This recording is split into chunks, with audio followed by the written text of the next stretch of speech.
किसानों पर लाठियां बरसाने, कार के नीचे कुचलने से भी जब बीजेपी का मन नहीं भरा, तो अब दुनिया जहां में फर्जी दावों के साथ किसानों की फोटो लगाकर उन्हें बदनाम करने का मास्टर स्ट्रोक चला है मोदी जी ने। बीजेपी के पोस्टर की शक्ल में ये जो तस्वीर आप देख रहे हैं, ये तस्वीर राजस्थान के संपन्न किसान मधुराम की, जो 200 बीघा जमीन के मालिक हैं। परिवार की बात करें तो किसान मधुराम के परिवार के पास 1000 बीघा जमीन है।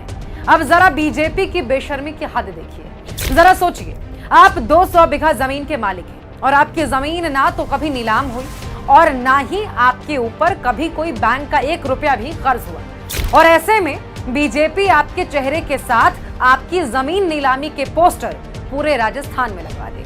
अब क्या करेंगे? भाजपा इसी तरह सिर्फ राजस्थान में ही नहीं बल्कि पूरे देश में किसानों को शर्मसार कर रही है। अपनी तस्वीर के साथ जमीन नीलामी, बैंक कर्ज के पोस्टर देखकर मधुराम बेहद परेशान है। उनकी आंखों में आंसू आ गए। वो कहते हैं कि आज तक मेरे दरवाजे पर कोई 1 रुपए का सवाल करने तक नहीं आया और बीजेपी ने मेरे फोटो छापकर मुझे पूरे देश में बदनाम कर दिया। कह रहे हैं कि मेरी जमीन नीलाम हो गई, मैं किस किस को जवाब देता फिरूं। गुस्से में लाल मधुराम ने बीजेपी पर केस करने तक की बात कही। अब ये तो आप भी जान ही गए हैं, बीजेपी को किसान, जवान, युवा, महिलाएं, किसी से कोई सहानुभूति नहीं।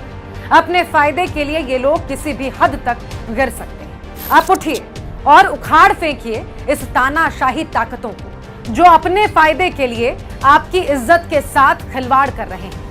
अब जुड़ेगा भारत, जीतेगा इंडिया।